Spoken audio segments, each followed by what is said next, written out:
greetings from FORUM Institut for Management in Heidelberg. The FORUM Institute is a leading provider of educational trainings with over 40 years of experience.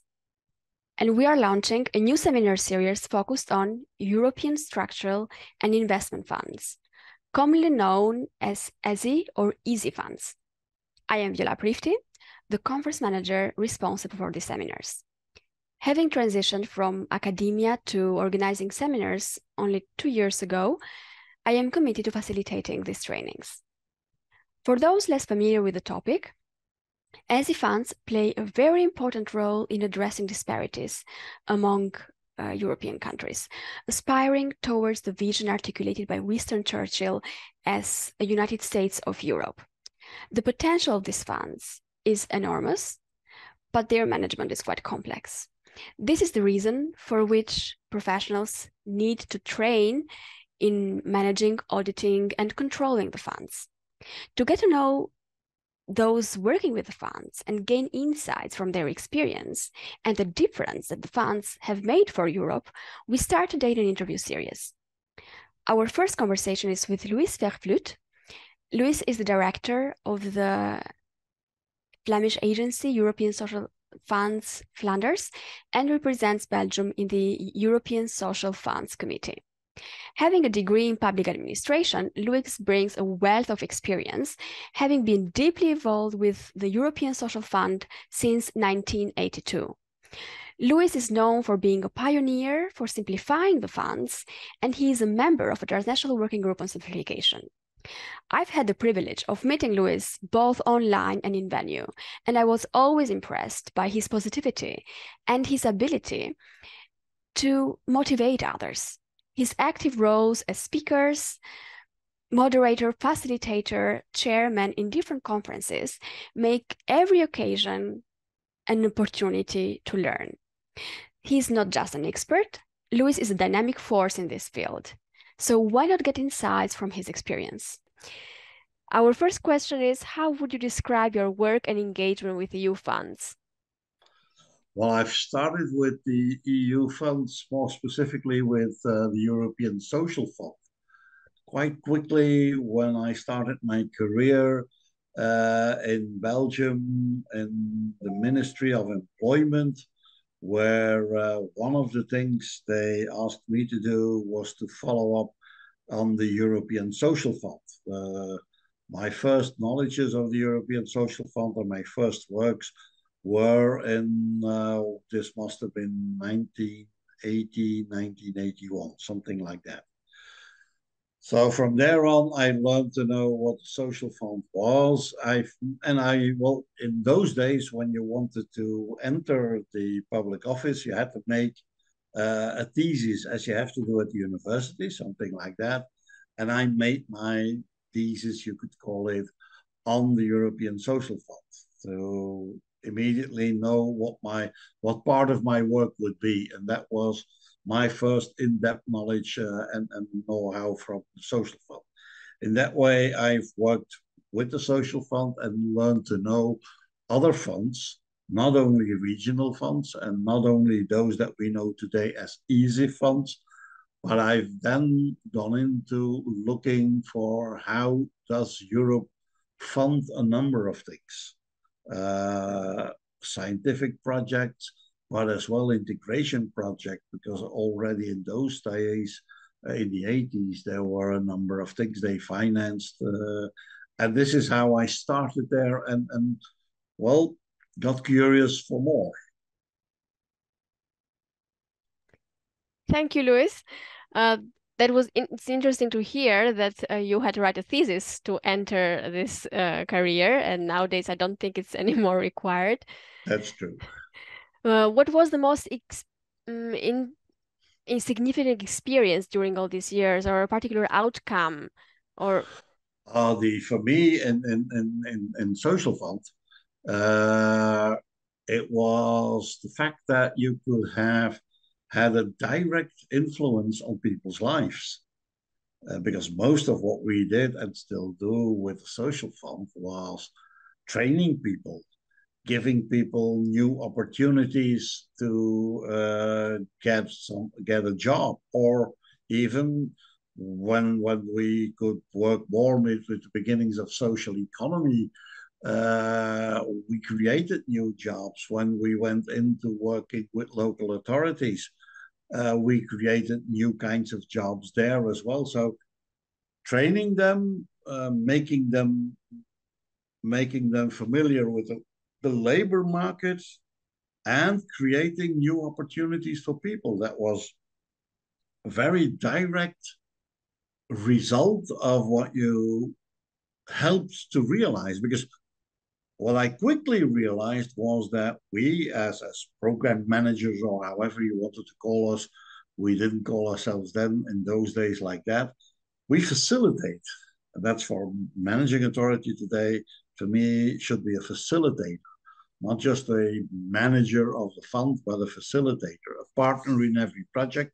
And if you were active in that way, you saw very quickly results, and you could quickly go and assist project promoters, final beneficiaries in doing their job, creating new opportunities for people, instead of spending far too much time on this administrative and financial burden that was already created in those days.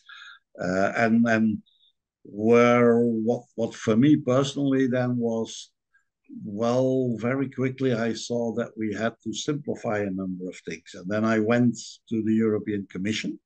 I worked there for a while, was quite involved as well in setting up the first European cooperation programs within ESF, which was fun, which opened my eye as well to see that, well, we should learn from each other. There is one of the benefits of Europe that we don't explore enough is to learn from each other. But realize as well, if you learn from each other, you learn from each other, but still need to translate what you learn into your own culture.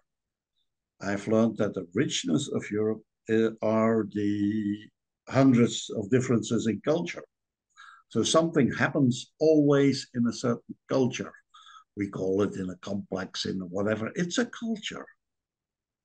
Learn from it, abstract it, and then try to translate it into other cultures. That's what we should learn from each other. And we don't do it enough. We don't spend enough time and energy on doing that, because by investing in that, you win a lot of time to avoid the errors that you would always make, because we all make the same errors all over Europe, with administration, with finances. And yeah, in the end, it's always about finance, unfortunately, in the end. And that's always a costly issue. You could better make sure, that's what we still try, and that's where simplified costs came in. We were one of the first to deal with that. That followed that feeling, that philosophy. It's up to us, program managers, managing authorities, to think with our partners and sometimes for our partners, so that we can simplify their lives on issues like finance. And finance should be a secondary issue in the project. The primary issue for a final beneficiary is to realize results on the field. The primary issue, and then the secondary issue is, of course, we have to do it within a simple and straightforward administration and financial framework, which we then have to create with them and for them. And that's my learning path, and I'm still learning on that path, even though I'm today pensioned, but as you know, I'm not on retired. That's another issue. Thank you, Luis. And what is the advice that you have for those starting working with the ESI funds now? Keep an open mind. Look around. And then, of course, it depends on where you start working with it. If this is with a final beneficiary, look around and prepare yourself. Prepare yourself very well, inform yourself, and then set up, check whether there are training courses so that you can be trained in project management. Be a professional. As a final beneficiary, you have to professionalize as well. As a managing authority, part of a managing authority, you want professional final beneficiaries, so you should train them as well. And be open in both sides and think in a partnership. It is all about partnership. Working with European funds is working in a partnership, and partnerships take time. They take trust as one of the most important things. And trust, of course, trust is something you have always got to earn. Control is the closing part of the circle of trust. So control is a part of this game, of this way of working. And as long as you can learn from controls and audits, let them come. Keep your mind open to learn and make sure be critical for yourself so that you can improve what you're doing and do it better tomorrow than you did it today. That's an issue. Keep this mind open. Think as a partner in a partnership and well, invest in this partnership. That's the best thing to do. And in the end, you'll make the best use of the available funds to realize the results that are needed and that have been described in the programs that have been approved by the Commission. Look around, keep an open mind, learn every day of the week again and again and again. Thank you, Luis. This is very important because in the end, every work is made by people, and it's the way that we collaborate and cooperate with each other that really defines the results. You have to learn how to do it, and you have to be able, in a partnership, one of the most tricky things is, of course, discuss your failures. Discussing your successes is something you should do, and you should celebrate your successes. That creates a better bond in this partnership. But have the guts to discuss your failures as well, because you can learn and others can learn from what you've experienced there. So, and that way, okay, go ahead again and do it better tomorrow than you did it today, whatever you'll be doing in this partnership. And there is no such thing as a major partner or a minor partner. Partners, and it's not because you work for a big institution that you're a better partner. On the contrary, you have to have this open mind that you can learn from each other and that you can, well, the strengths of one partner should be used to cover the weaknesses of another.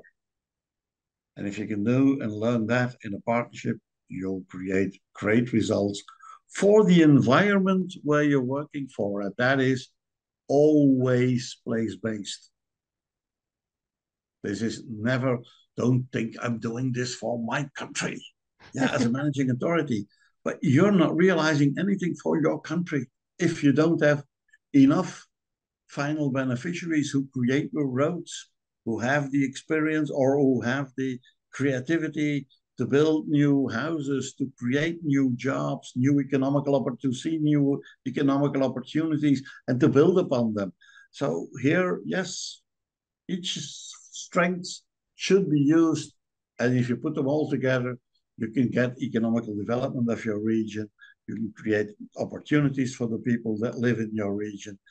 And what's that all about? That's all about having a decent life in your own region without having to move thousands of kilometers, as some must do.